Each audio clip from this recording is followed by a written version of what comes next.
The इम्परफेक्ट्स ये एक sci-fi action adventure drama series है जो नेटफ्लिक्स पर रिलीज हुई है और मैं आप लोगों को ये भी बता दूं कि इस सीरीज की टोटल 10 एपिसोड्स हैं और हर एपिसोड 40 से 45 मिनट के बीच की है और इस सीरीज को नेटफ्लिक्स पर हिंदी लैंग्वेज में भी रिलीज किया गया है और मैंने बस अभी कुछ देर पहले ही इस सीरीज को देखकर खत्म किया है और अब मैं आप लोगों से अपने इस क्विक रिव्यू के जरिए मेरा इस सीरीज को देखकर जो भी एक अच्छा या बुरा एक्सपीरियंस रहा है वो शेयर कर रहा हूं। तो चलें बिना कोई टाइम वेस्ट करे बात कर लेते हैं कि मेरा इस सीरीज को देखकर एक्सपीरियंस कैसा रहा। तो पहली बात तो जो कॉन्सेप्ट है इस सीरीज का वो मुझे जरूर पसंद आया है। ऑल्दो ये कॉन्सेप्ट कोई बिल्कुल नया नहीं है लेकिन इंटरेस्टिंग जरूर है। आप इस सीरीज में देखेंगे एबी, टिल्डा और ओहान की कहानी जो एक एक्सपेरिमेंट के साइड इफेक्ट्स की वजह से इंसान के रूप में छुपे मॉन्स्टर्स बन चुके हैं और अब एबी, टिल्डा और ओहान दोबारा से एक नॉर्मल इंसान बनने के लिए उनको तलाश है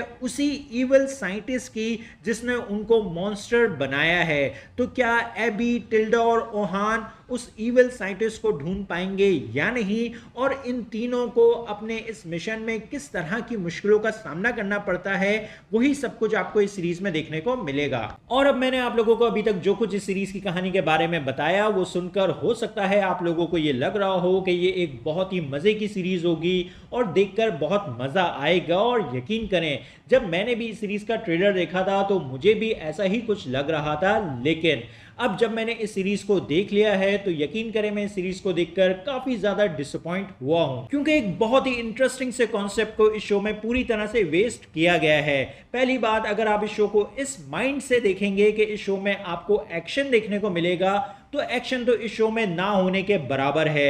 एक्शन के मामले में तो ये शो आपको पूरी तरह से डिसअपॉइंट करेगा। अब बात करें स्टोरी की तो स्टोरी भी काफी सिंपल सी है। कुछ छोटे छोटे ट्विस्ट कहानी में जरूर आपको देखने को मिलेंगे लेकिन कहानी को 10 एपिसोड्स तक इतना ज्यादा खींचा गया है कि आप बीच बीच में ये शो देखते हुए इजीली बोर हो जाएंगे क्योंकि पूरी सीरीज में कुछ भी ऐसा इंटरेस्टिंग नहीं हो रहा होता है जो आपको 10 एपिसोड्स तक पूरी तरह से हुक कर रखे। और हद तो यह है कि 10 एपिसोड्स तक कहानी को जबरदस्ती का खींचने के बाद भी कहानी को एंड नहीं किया गया है। इस सीरीज का सीजन 2 भी आएगा जो कि मुझे नहीं लगता कि आएगा। तीसरी बात, जो मेन कैरेक्टर्स हैं इस शो के वो थोड़े बहुत इंटरेस्टिंग जरूर हैं लेकिन जो उनकी डेवलपमेंट है वो सरफेस लेवल तक ही रखी गई है, इसलिए आप इन कैरेक्टर्स तक में पूरी तरह से इन्वेस्ट नहीं हो पाएंगे। और जो एक इविल साइंटिस्ट वाला कैरेक्टर है वो तो एक बहुत ही क्लीशे सा कैरेक्टर है। और बस यही नहीं, जो कैरेक्टर्स के बीच ही कन्वर्सेशंस हैं सीरीज में उसमें भी ज़्यादातर आपको साइंस से रिलेटेड ही बातें सुनने को मिलेंगी जो बहुत से लोगों को बोर कर सकती हैं।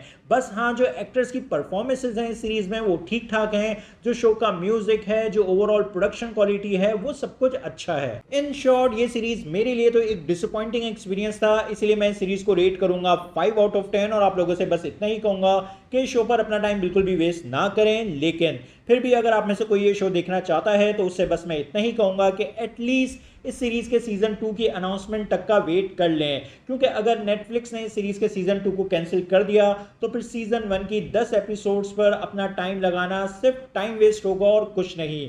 और हाँ, आप चाहें तो ये शो फैमिली के साथ देख सकते हैं लेकिन आपको इस शो में कुछ किसिंग सीन्स देखने को मिलेंगे और थोड़ी बहुत अडल्ट लैंग्वेज भी सुनने को मिलेगी। तो आप लोगों को ये सीरीज कैसी लगी अपने ओपिनियन कमेंट बॉक्स में जरूर दें। मेरी वीडियो पसंद आई तो लाइक करें और चैनल को सब्सक्राइब करना मत भूलें। फिर मिलते हैं किसी और वीडियो में। शुक्रिया।